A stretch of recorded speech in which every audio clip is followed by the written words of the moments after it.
Hello, welcome to my channel. My name is Jenny. I'm from JennyCardDesigns. Thanks so much for stopping by to spend some time with me here today. My YouTube channel contains content that is intended to share paper crafting, tutorials, and inspiration with all of you. I hope that you enjoy. Okay, so today's video I'm going to be sharing my winter journal. In my previous video where we shopped in our own stash, I used some 12 by 12 paper packs to decorate a book that I had, and a lot of you had shared some interest in seeing how I made this beautiful winter journal. So basically this book has got a ton of pockets, and it's like a junk journal style sort of book, but it could be anything. It could be a calendar, a photo album, a to-do list. It could be anything that you want it to be. So I'm going to show you how to make this book. So we're going to start with some pieces of heavyweight cardstock. I have 8 pieces of cardstock here, and I'm going to show you all of the score marks and the cut marks to create this book. I'm also going to be using a 12 by 12 paper pad. I'm going to make a second winter journal. It's not Christmas. I'm going to make a journal that just has wintry sort of theme to it. And this is a soft, elegant paper pack. I love the designs in this one. So I'm going to use this to decorate my book and hopefully give you some inspiration for those big 12 by 12 paper pads that you have. There's so many gorgeous patterns in this book. I love the colors and the sort of the pastel wintry feel. Okay, and I'm also going to use some just some scrap card. This is the back page of some of my 12 by 12 paper packs, and I'm going to use that to reinforce my cover. We'll come back to that in a moment. So I've just got a piece of scrap printer paper here, but it's 8.5 by 11, and I want to show you how I'm going to cut and score the pages to create our book. So first thing you want to do is make a cut at 6.5 inches across on the 8.5 inch side. So you want to cut 6.5 inches, and then you're going to score across the 11 inch side. You want to score your paper at 6.5 inches, and this will make more sense as we get going. But this is going to create little flaps that flip out from your book, and when we glue them together, they're going to be super strong and reinforced very well. So this book is going to hold up over time. It's something that you can, put recipes in and pass down to your kids or whatever you want to do with it, but it's going to hold up over time. So we're going to start cutting up this paper. So let's grab the trimmer across the 8.5 inch side, put it in the trimmer, and we're going to cut at 6.5 inches. Super simple, nothing so overly complicated here. And I'm going to do that 8 times. I guess you could do as many pages as you want in your book, but for me, I'm only going to use 8 pieces of cardstock. And we're going to save those scraps and set them off to the side, and we'll come back to those in a minute. Now, what I realized here is that 2 of these pieces of card are going to be for my front cover, and I didn't really need to cut them down. So if you want to save your paper, cut down 6 pieces of heavyweight cardstock and then leave 2 for your cover, and we'll come back to that. So now we're going to take 6 pieces of cardstock and pull in my scoreboard, and across the 11 inch side I'm going to take my bone folder and I'm going to score at 6.5 inches. Again, so this is a key number here, 6.5 inches, and then it's going to create our book to be essentially 6.5 inches. Okay, so let's get all those scored, and okay, let's move this stuff out of the way here, and we'll bring our paper back in, and I'm going to crease my score marks on all of my pages, and I will use my bone folder to make sure I get good sharp creases here. Because I'm using 110 pound cardstock, I like to make sure that I have a good sharp crease, and I'll do that for all of my pages. So we've got 6 pieces that look sort of like this, like we folded it and it's kind of misaligned.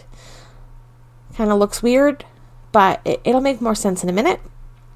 So I'm going to take 2 pieces and I'm going to flip them and glue them onto each other. I'm going to glue the backs. Now essentially what I want to do here is I want to leave a spot open where I can create a pocket either at the side or the top of the page. So what I'm going to do is I'm going to choose a spot, and then I'm going to glue the two pieces together. Once they're glued together, it's going to kind of look sort of like an arrow. And I'll show you what I mean here. So I'm going to glue 3 sides to this page and leave a part open so that I can slip a little tag or something inside of it. I think it just adds to the extra top secret little storage compartments in this book. That just adds to that extra special feel. Okay, so I'm going to grab some glue, and what I'm using is Mod Podge. I get them from the dollar store, super cheap, but it's literally the best glue I've ever used in my life. I've gone through a lot of glue, and this Mod Podge stuff was insane. I found it at the dollar store, and I was shocked to find it there. So I brought a tube home, I tried it out, and then I went back to the dollar store and cleaned off the whole shelf. I think I have enough glue for the next 10 years. But I was worried that I'd never find it ever again. So if you are at your nearest Dollarama, if you have one near you, go check it out and see in the craft section if they have small bottles of Mod Podge. I would advise you to clean the shelf off because they're amazing and it's really hard to find. Okay, so back to this. I have now glued 3 sides of my page together, leaving the top open. And you could choose to do the side or the top, whichever you prefer. And I'll show you the top view of this. So this is what we've got so far. So this top piece is open, okay? And then these pieces will fold down. So it kind of looks like an arrow at this point. So this is where we're headed. And we need to do that to all of our pages. So we're going to end up using 6 pieces of card, and we end up with essentially 3 arrow style pages, okay? All right, next up, we're going to take the pieces that I want to use for my cover. I had cut this down and I didn't really need to, so I'm going to go ahead and cut this down to 6.5 inches. So I have 2 pieces that measure 6.5 by 6.5. And then for all of those little scraps, we're going to use these as binding strips. Now, we're going to cut off some of it, and we're going to create 6.5 inch pieces. And what we're going to do is use this to put the book together and create a good, solid, sturdy feel. So I'm going to cut up 4 of these binding strips. I think it's 4. I'm not sure. I'll count in a minute. Okay, so yes, 4 pieces that measure 6.5 inches. And now we're going to start scoring these pieces. Now, what I want to say is it's the notch before 1 inch. How do I describe that? I think it's 7/8 of an inch. I don't know. 8/16. I don't know. 5/8, 7/8. I think it's 7/8 of an inch. And then 1 1/8 of an inch. Does that make sense? So anyways, what you want to do is just create a little tiny, like, 1/4 inch in the center of this piece of cardstock. That was so complicated.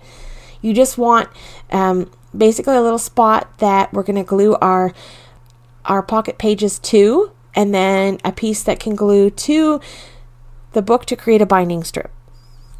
And you'll see what I mean as we glue everything together.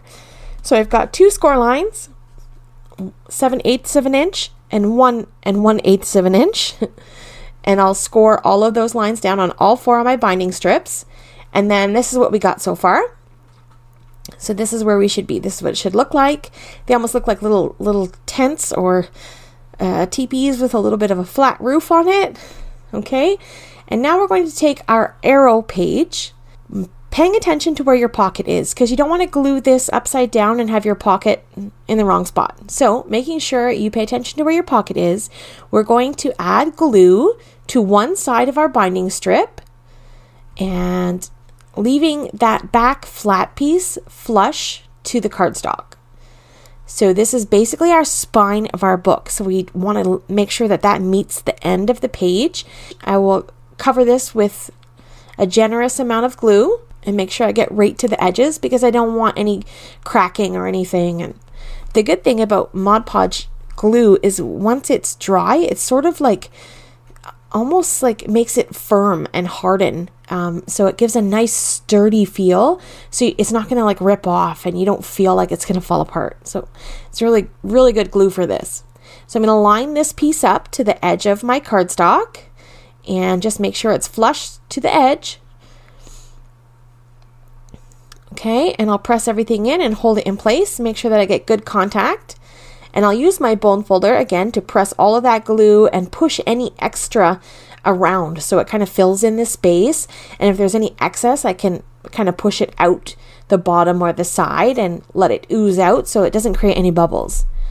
Okay, so now I'm going to do the same thing to the other side. Nope, first I'm going to take my scissors and trim off just that little hair of an excess piece of cardstock that just kind of went over the edge. So I don't want that to interfere with my book or make it look sort of lopsided or anything. So I'll just cut that off. Okay, and now we're going to take another binding strip and adhere it the exact same way on the opposite side of our page. So once again, a good generous amount of glue covering all of the surface area, and don't go over the score line. Leave that score line open and line it up to the edge of the page. And once I'm happy with that, I will push everything together, make sure it's all lined up nice and straight, and press all of that glue into the cardstock, use my bone folder, and really press it in there and push that extra glue around, moving everything to make sure that it's good and adhered. I don't care if anything oozes out. I don't mind. We'll come back and decorate this book after. So for aesthetic purposes, that doesn't really matter, but this glue does dry clear. There are two options, actually. There's a glossy and a matte, and I happen to have both because whatever was on the shelf, I just bought it all. But for this video, I've got the matte glue. So you're not going to really see it if it oozes out, but all right. So this is all glued together, and this is what our page should look like. So it, like I said, it looks like an arrow, and then it's got these binding strips on the edge. So we're going to go ahead and create one more of these. We're going to do the exact same thing. So we have two identical pieces. We glued everything the exact same way. All that's left is one more piece of cardstock, and we don't need binding strips for this one because we have two pieces of binding strip already attached to our other cardstock. So once again, making sure that we pay close attention to where the openings are for the tags in the top pocket. And then I'm going to adhere that down to one of the other pages that doesn't have any binding strips on it. So this is a very, very simple book. There's nothing overly complicated. Even the measurements are super simple. So it just takes a little bit of patience and just making sure that everything's lined up and the right kind of glue too. I think that's important. And using heavyweight cardstock will help really give you that substantial feel as well. So everything will be lined up nice and good, and we're going to adhere the other side of this book in the exact same fashion. And our signature of this book will be complete. So this is where we are. We have 3 pages to our book, 3 top pockets, and 6 flip out pages. Okay, so now let's go ahead and take those 6.5-inch pieces of cardstock, and I'm going to glue them to the outer edges on the last binding strip on our cardstock. And the reason why I glue this instead of using a score mark is because this will open and close multiple times. I feel like gluing it together will give it more strength and longevity of life as well.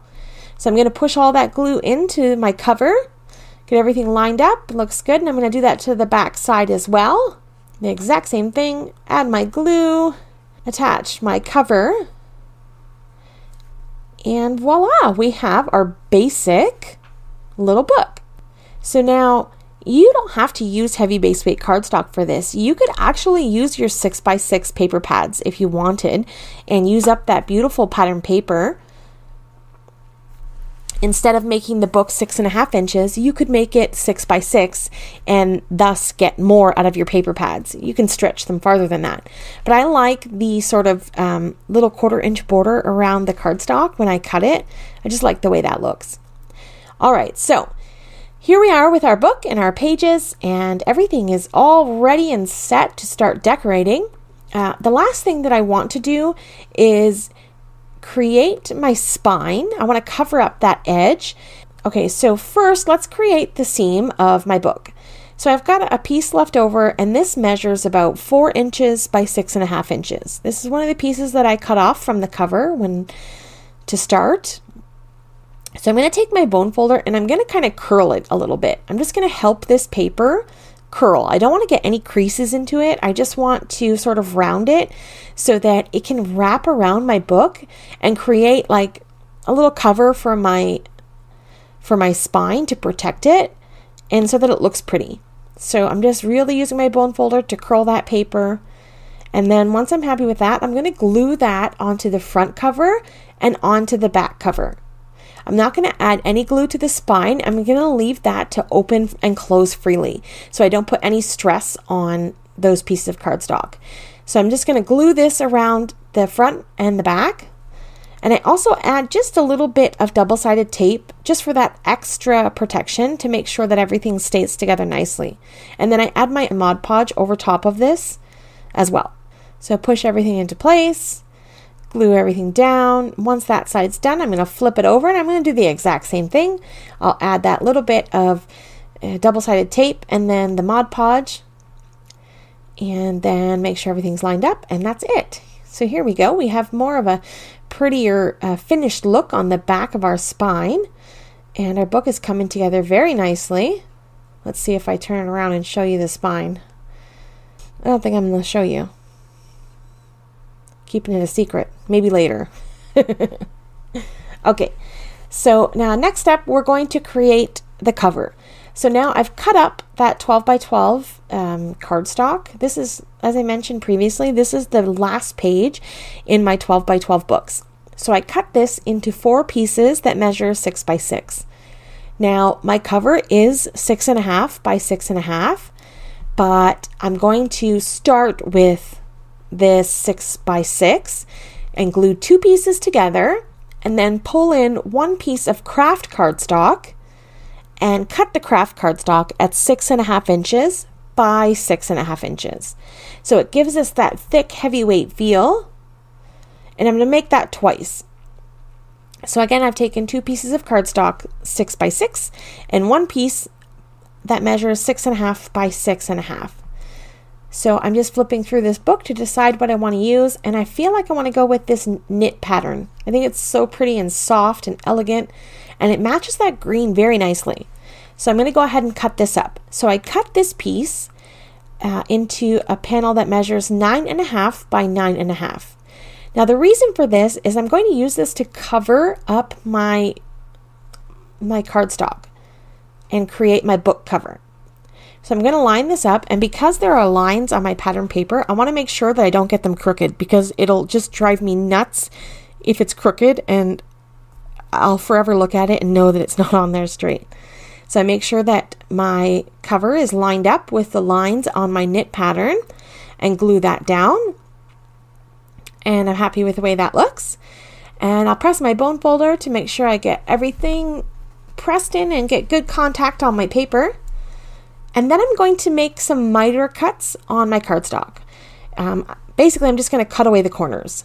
So what that does is it helps create no stress when we go to fold the cardstock, and it just takes some of that bulk out. So I'll miter cut these corners, and I do that to all 4. I'm going to add my glue one side at a time, and I'll get right to the edge, making sure I get good coverage. And I'm just going to work the cardstock in gently around that cover and then press my glue in and fold it over. Okay, looks good. I'm going to do that for all 4 sides. So I'll glue all of these down. I'll use my bone folder, press everything in. And don't worry that it doesn't cover that. We're not going to see that part. So here we have a nice, substantially hard cover. Okay, and I'm going to glue this down to the front of my book. So that is going to sandwich our binding strip for the spine in between the cover and the decorated cover. Okay, so I'll glue everything down, and then this is where we're at. So everything looks good. It's nice and lined up. We've got our covers all covered with this beautiful pattern, and everything is starting to come along very nicely. And the last thing I felt like I want to do was just cover up that spine. I felt like it was just a little too loud. I like the color of this paper, and I think on the inside of the book it's going to look lovely. But I'm going to take a piece of that scrap, and I'm going to glue that down to the spine of our book so that we get sort of a finished look all the way around, a finished wrapped around pattern. Okay, so I'm just going to push that into place. Make sure that I get good contact with that glue and I don't want it to peel up. So now, I mean, the possibilities are endless at this point.